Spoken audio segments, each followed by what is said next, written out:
Bismillahirrahmanirrahim. Assalamualaikum warahmatullahi wabarakatuh. Perkenalkan, nama saya Ahmad Alibana. Di sini saya sebagai mahasiswa PGSD dan video ini dibuat untuk menunaikan tugas UTS dengan mata kuliah pedagogi. Baiklah teman-teman, di sini saya akan menjawab beberapa pertanyaan UTS yang dirangkum dalam sebuah video. Silahkan untuk teman-teman, bagi teman-teman yang suka, mohon support dan dukungannya untuk like, komen, dan subscribe.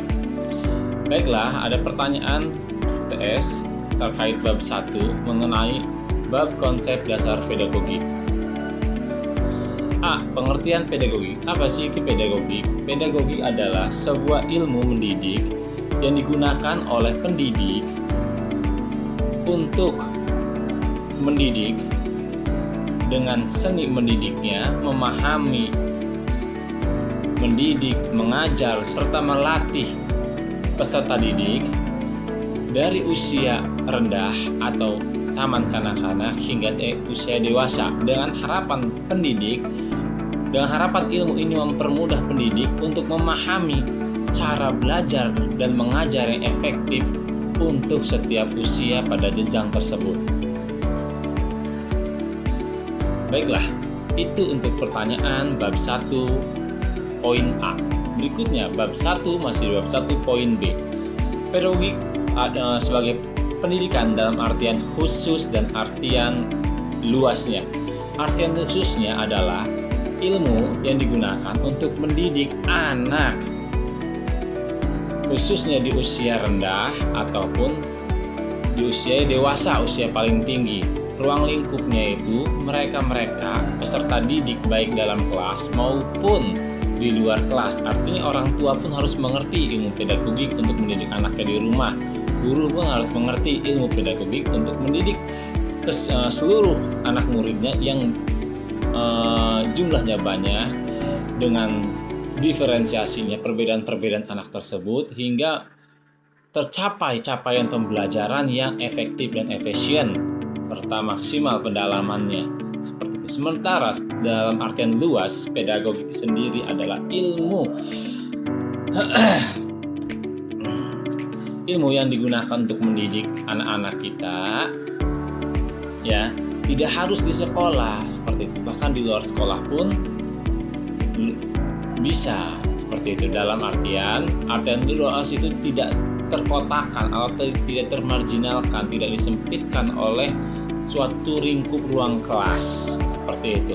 Segala pengalaman hidup siswa yang dialami oleh siswa tersebut oleh anak tersebut itu disebut dalam sebuah pendidikan, karena pendidikan itu tidak dibatasi usia pun seperti itu, dari sisi pengajarnya atau pendidiknya maupun dari sisi peserta didiknya, dari ia lahir sampai ia menutup hayatnya seperti itu. Itu semua proses pendidikan. Karenanya ada pedagogi yang dapat diterapkan dan digunakan seperti itu. Kemudian pedagogi dalam arti luas maupun arti khusus ini sendiri itu adalah dua hal yang tidak bisa dipisahkan seperti itu. Baiklah, mungkin itu jawaban untuk poin bab 1, pertanyaan nomor 1, poin B. Berikutnya adalah bab 1, pertanyaan nomor 1, bab 1 terkait konsep dasar pendidikan, poin C.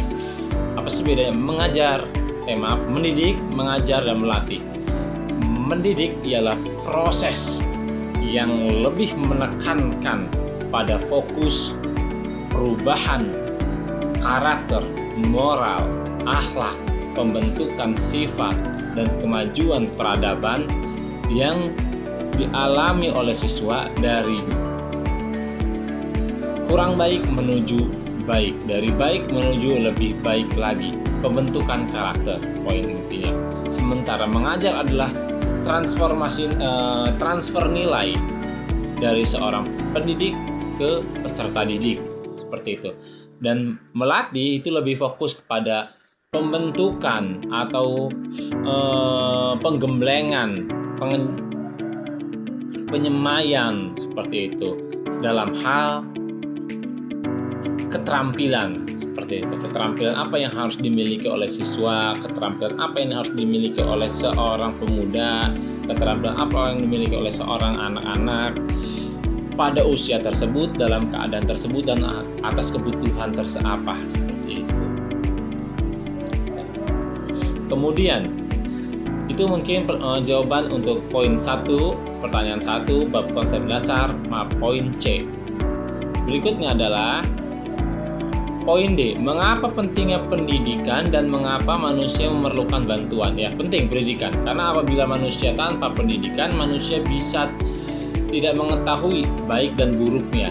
Walaupun manusia itu mengetahui baik dan buruk dalam segala sikap dan tingkah laku, perlu pendidikan untuk mengarahkan agar kebaikan tetap konsisten, agar nilai-nilai kebaikan atau perilaku baik seorang atau peserta didik atau manusia atau masyarakat bisa terus diterapkan dan dilestarikan seperti itu.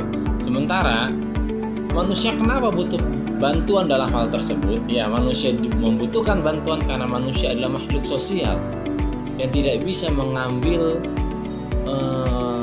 penilaian atau secara sendiri, secara mandiri.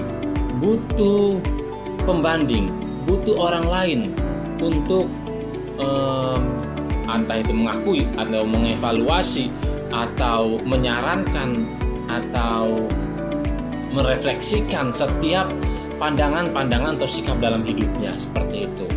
Karenanya manusia tetap butuh bantuan dalam proses mendidik ataupun menjalani kehidupan ini seperti itu. Nomor poin E, jelaskan teori pendidikan dan teori pendidikan, praktek pendidikan, dan mengapa dua hal tersebut tidak bisa dipisahkan dalam dunia pendidikan. Ya betul, dua hal tersebut jelas tidak bisa dipisahkan. Kenapa dua hal tersebut tidak bisa dipisahkan? Karena teori pendidikan digunakan sebagai role model ataupun tolak ukur.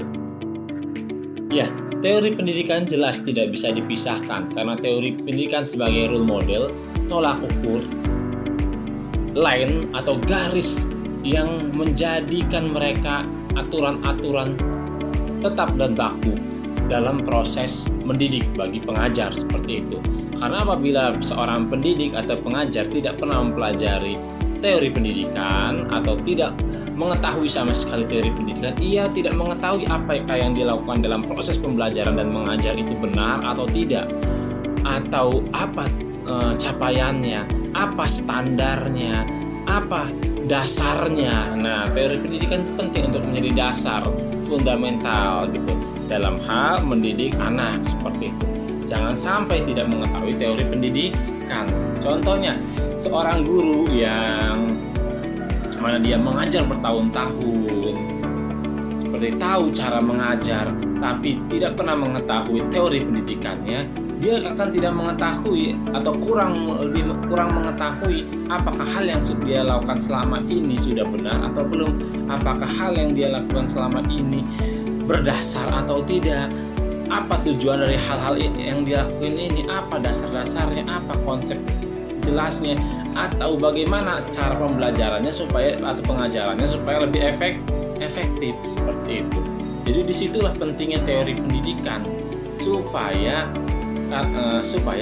seorang pendidik lebih terarah dan lebih efektif proses pengajaran dan pendidikannya di dalam mendidik anak-anak didiknya seperti itu.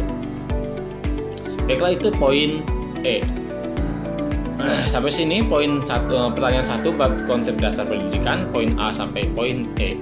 Berikutnya akan saya bahas terkait pertanyaan nomor 2 bab pedagogik sebagai ilmu pengetahuan.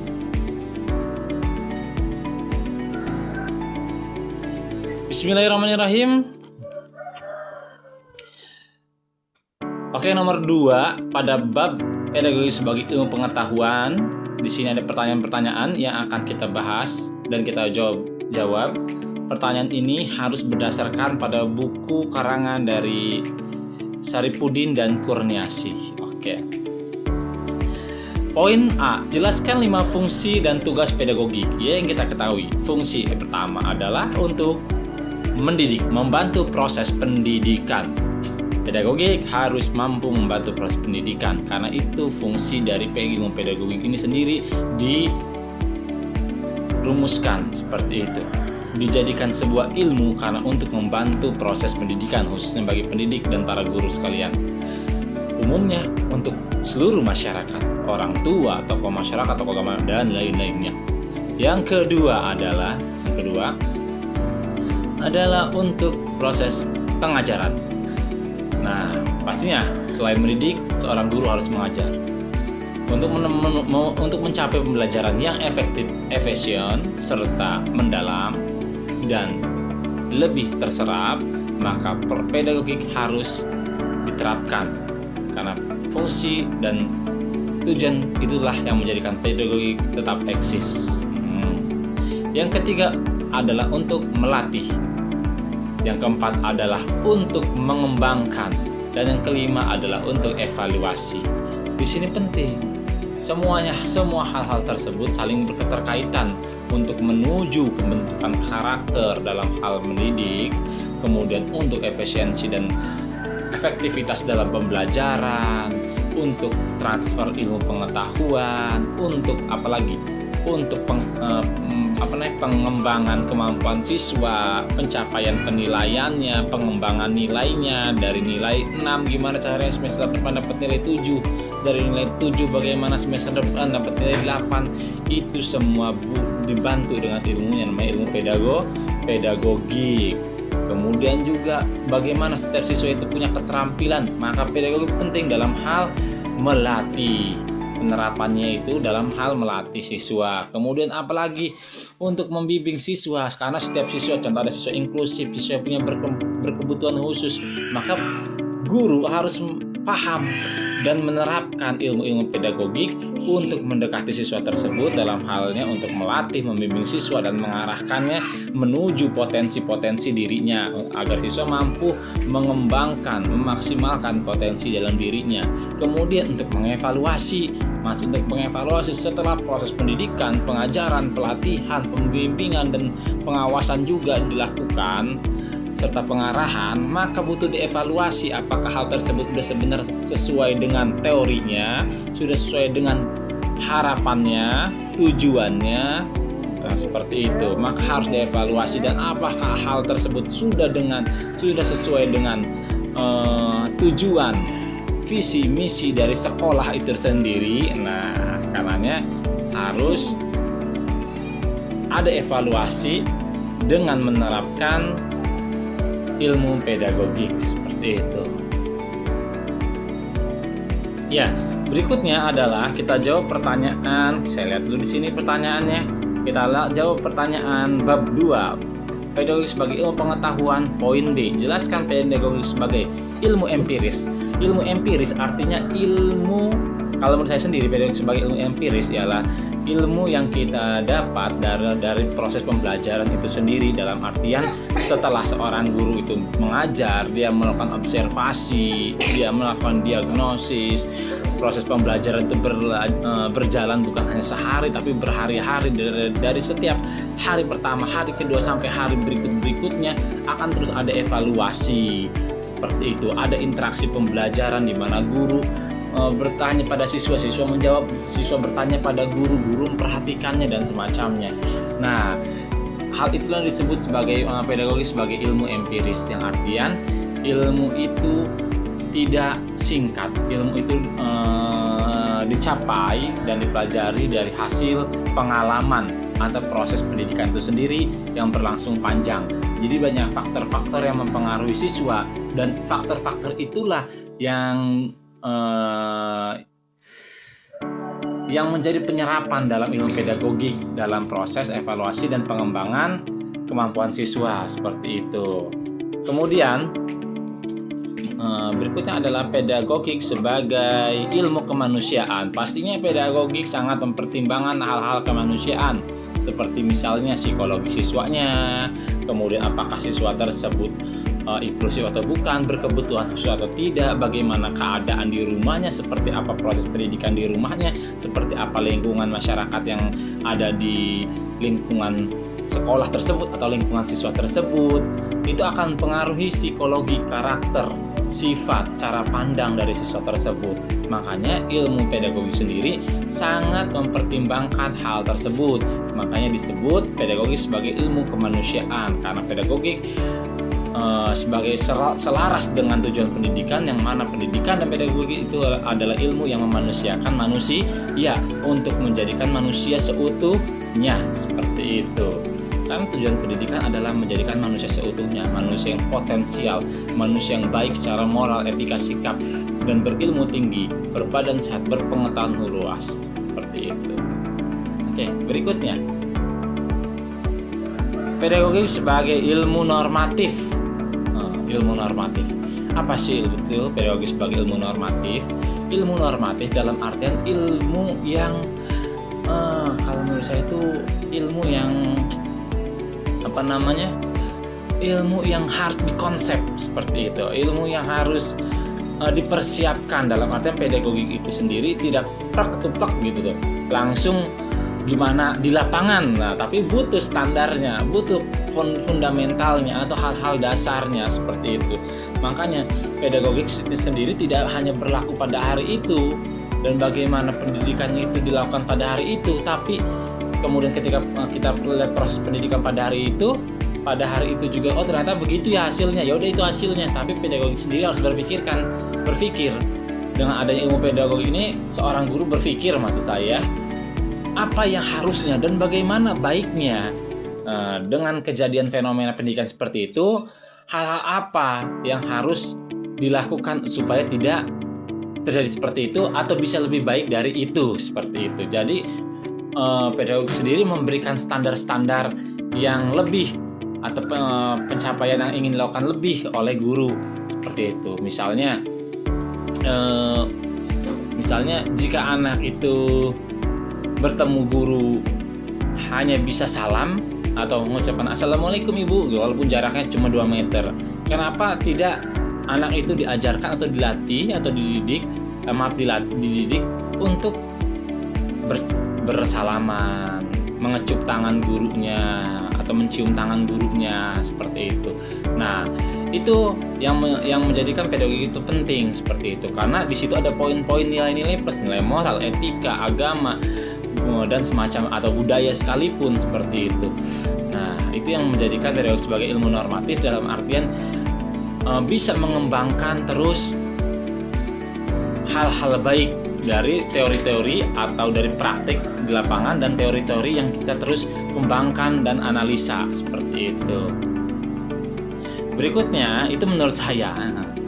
Berikutnya adalah pedagogik sebagai ilmu praktis. Nah, ini penting, ilmu praktis.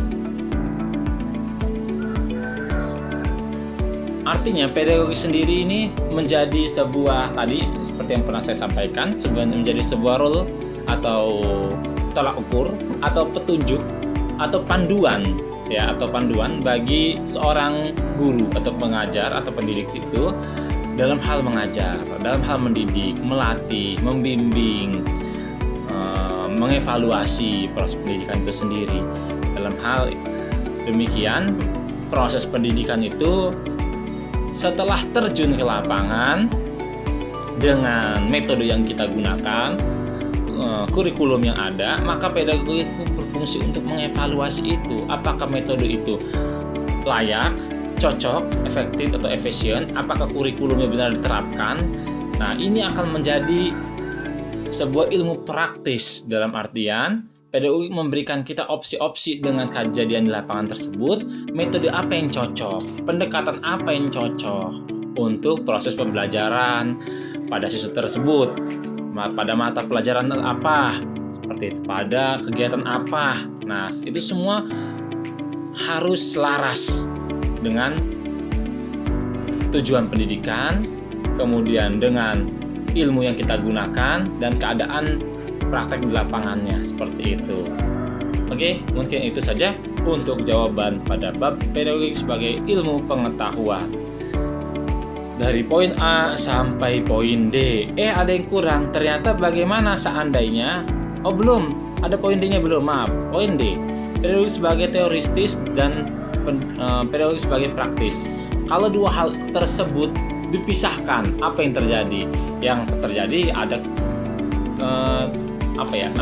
kurang relevan lah.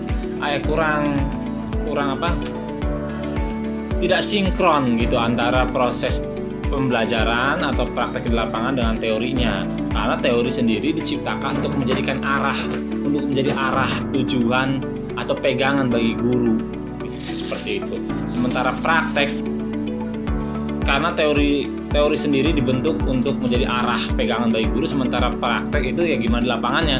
Kadang emang teori tidak sama dengan di praktek, dan praktek cenderung lebih sulit, lebih absurd, lebih nggak jelas, lebih tidak bisa dibaca kondisinya itu seperti apa gitu kan, lebih tak terprediksi. Tapi dengan ada teori setidaknya kita tidak kehilangan arah gitu. Contoh misalnya teori itu seperti RPH atau RPP yang kita buat lah gitu. Rancangan pembelajaran itu menjadi dasar atau tolak ukur kita mau ngajarin apa, kita mau mendidik dengan cara apa, metode apa, pendekatan apa, dengan kurikulum yang digunakan kurikulum apa, seperti itu. Nah, itu semua kita gunakan gitu.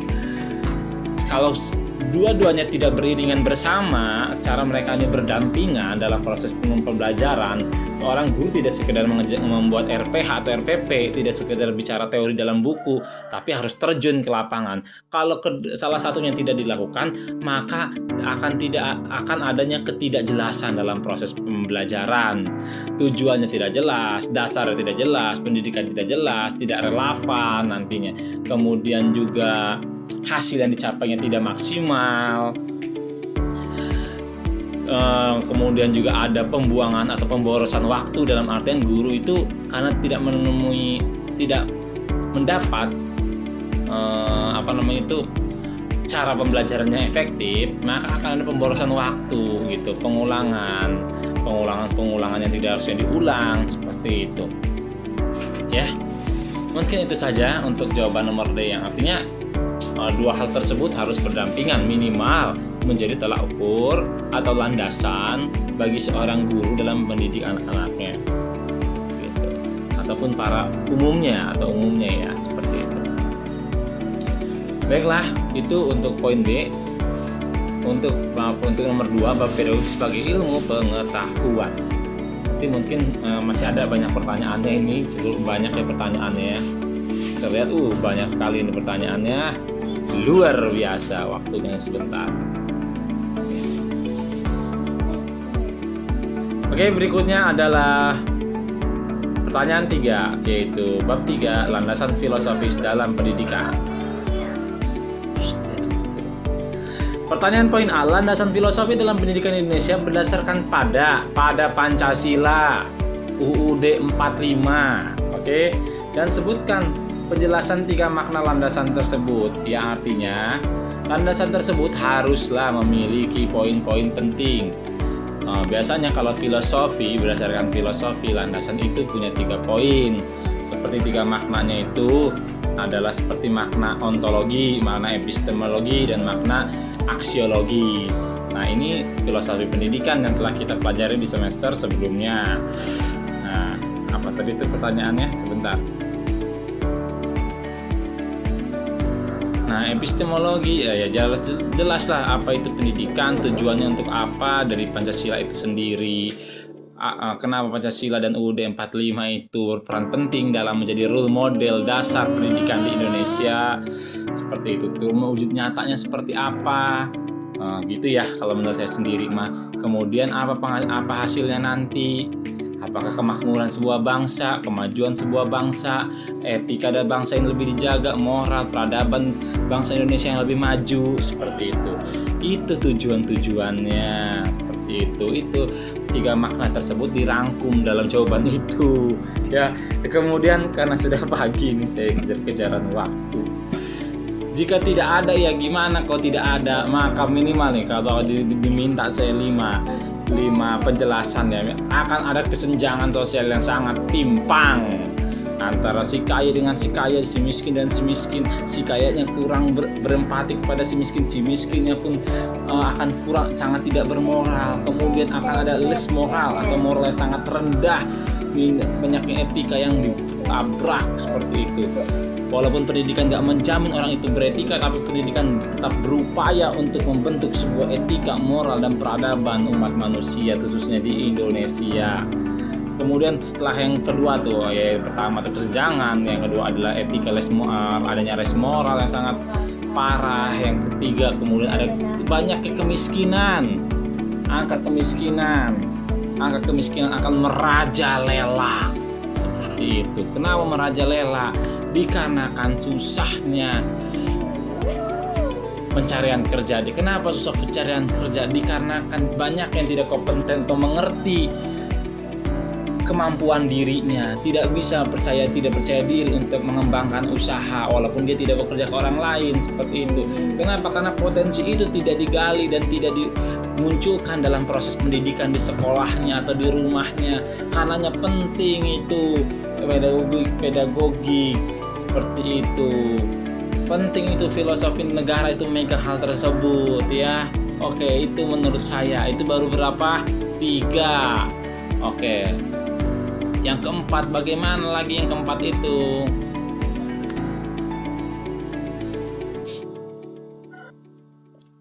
Baiklah, berikutnya yang ada apa lagi, yaitu ada ketegangan sosial, banyaknya pengangguran. Ketegangan sosial akan tumbuh di mana-mana, baik di kota, di daerah, di ujung Sabang sampai ujung Merauke. Jika setiap pemangku jabatan politik, pemangku pemerintahan tidak benar memegang, tidak benar ahli, tidak benar menghayati makna dari Indonesia menjamin seluruh masyarakat dan warganya untuk cerdas, untuk berpendidikan yang baik, untuk membentuk suatu peradaban Indonesia yang gemilang. Jika Indonesia ingin menuju Indonesia emas, maka benahi pendidikannya, karena pendidikan adalah hal yang membenahi akar rumput, mengubah mindset masyarakat, membentuk karakter masyarakat. Itu pendidikan. Tapi sekali lagi, pendidikan jangan dikaitkan dengan materi. Jika pendidikan dikaitkan dengan nilai-nilai materi, maka apa yang terjadi? Yang terjadi adalah ketimpangan pendidikan lagi. Seperti itu. Misalnya kita memukul rata seluruh pendidikan untuk pencapaiannya adalah seperti ini, menggunakan kurikulum ini. Pada kenyataannya Papua dan Banten itu berbeda. Pada kenyataannya jarak tempuh sekolahnya berbeda, keadaan sekolahnya berbeda, keadaan emosional psikologi gurunya pun berbeda. Seperti itu.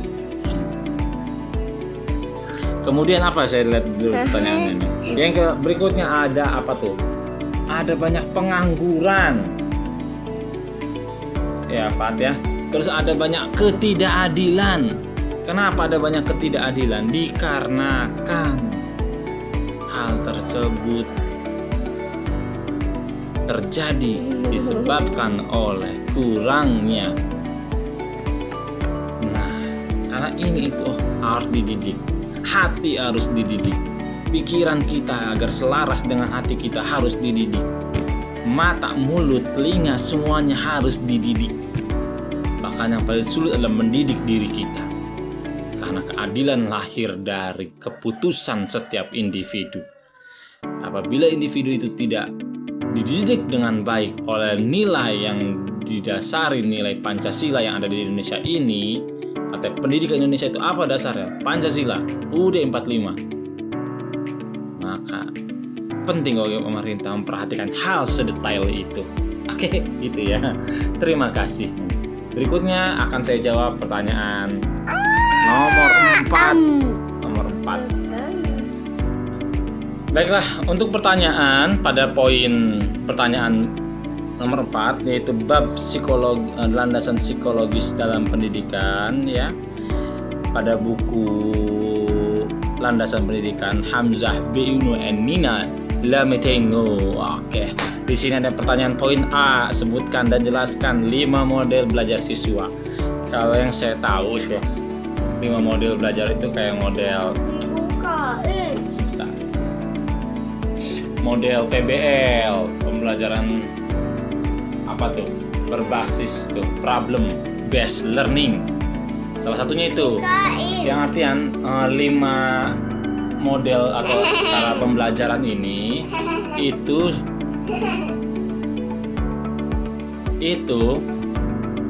digunakan untuk memberikan kesan pengalaman proses pembelajaran yang menarik, mudah sangat berkesan, diingat, meresap, mendalam, meresap seperti itu ya. Mendalam sih belum tentu seperti itu.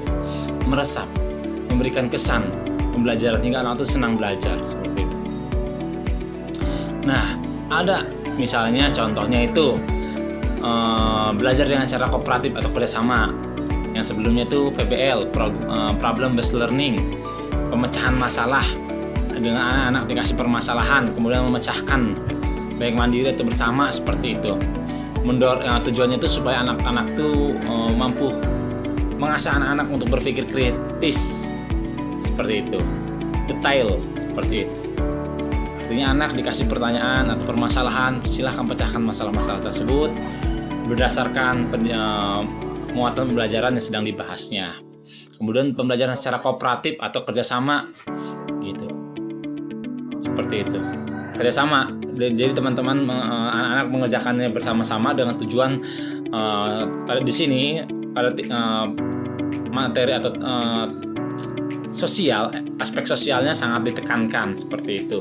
Kemudian juga ada setelah PBL itu inquiry. Nah, inquiry itu lebih ke arah pembelajaran dengan konsep pengamatan seperti itu, pengamatan atau penelitian dalam hal seperti itu ya. Kemudian setelah ada inquiry, anak-anak itu ada proses pembelajaran yang namanya itu berbasis kontekstual seperti itu, kontekstual ya. Itu berdasarkan kehidupan nyata seperti itu, seperti tematik atau semacamnya gitu ya.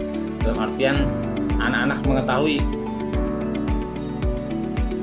realita dari kehidupan nyata yang dialami, kita jadikan itu suatu muatan pembelajaran, kemudian mereka ambil pelajaran dari situ seperti itu. Apa aja yang bisa dipelajari oleh siswa, itu kontekstual. Dan terakhir adalah pembelajaran berbasis proyek. Nah, ini pembelajaran yang cenderung panja atau PBL, project based learning. Ada problem based learning, PBL, ada PJBL, project based learning ya. Jadi teman-teman ada 5 itu tadi apa? Cooperative learning, yaitu kerjasama kooperatif. Yang kedua itu PBL, problem based learning, ini bisa secara individualis maupun kooperatif. Kemudian yang ketiga ada inquiry atau discovery learning ya. Jadi siswa bukan mencari permasalahan tapi membuat konsep baru dalam pembelajaran seperti itu. Kemudian ada project based learning, PJBL, dan terakhir ada contextual learning seperti itu, atau context teaching learning seperti itu. Oke. Semuanya itu memberikan kesan pembelajaran yang menarik, bisa nggak selalu diterapkan di semua pembelajaran. Artinya pembelajaran dan materi apa dengan metode atau mode pembelajaran apa seperti itu. Misalnya ketika di luar lapangan ya cocoknya dengan model pembelajaran seperti apa. Ketika harus kita nggak punya banyak media tapi harus memberikan pengalaman pembelajaran yang sama kepada setiap siswa, maka penting untuk kooperatif pembelajarannya bersama-sama seperti itu. Yang pasti ini semua bertujuan untuk pembelajaran yang lebih efektif dan efisien seperti itu. Maka baiklah, pertanyaan poin B dari nomor 4, 7 faktor yang mempengaruhi ini siswa ya. Jawabnya harus berdasarkan pendapat pribadi.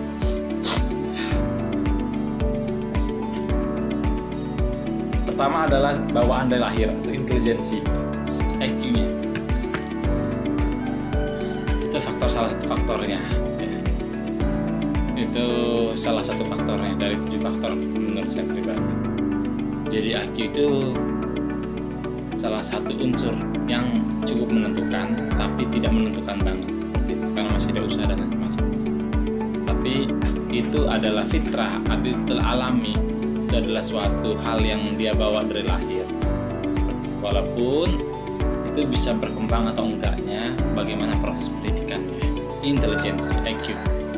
Yang kedua ada minat bakatnya atau minat dia terhadap dunia, terhadap pendidikan, terhadap sebuah proses pembelajaran, terhadap sebuah kegiatan. Itu pun yang pengaruhinya. Seorang anak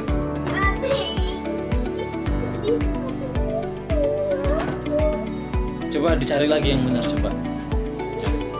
Contoh seorang anak kurang pintar mungkin matematikanya, tapi dia punya minat di dunia lain seperti olahraga, sains, atau sosialnya tinggi, atau minat terhadap dunia pramuka, maka dia akan jauh lebih menonjol kemampuannya gitu, potensi dirinya dalam bidang tersebut, bidang pramuka, dibandingkan matematika. Jadi minat itu termasuk hal yang sangat mempengaruhi dalam proses pembelajaran, itu faktor atau internalnya itu seperti itu. Kemudian bakatnya, nah bakat ini emang harus diasah juga. Bakat itu ada potensi, setiap siswa punya bakat, tapi harus diasah pula seperti itu. Setelah intelijensi, minat, bakatnya gitu. Kalau emang dia suka dengan main basket misalnya, tapi ternyata nggak bakat, ya di situ butuh usaha atau motivasi lebih atau perhatian. Nah, jadi ada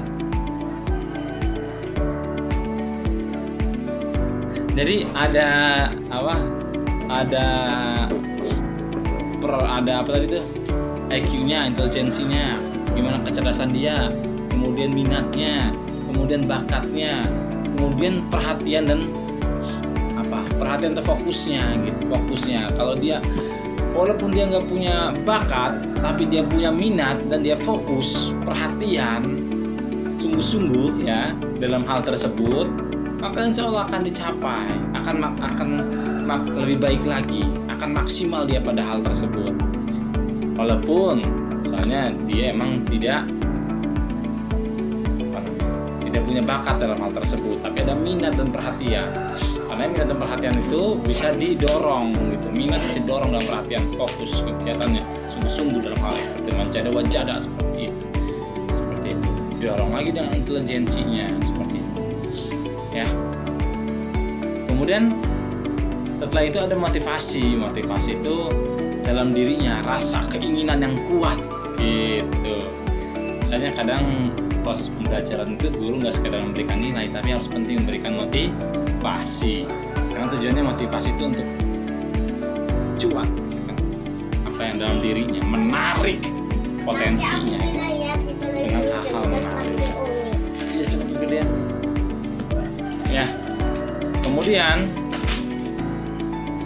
dari adanya dengan pemberian stimulus motivasi, diharapkan semua siswa itu atau pendidik itu muncul minatnya gitu, muncul keinginan dalam dirinya seperti itu ya.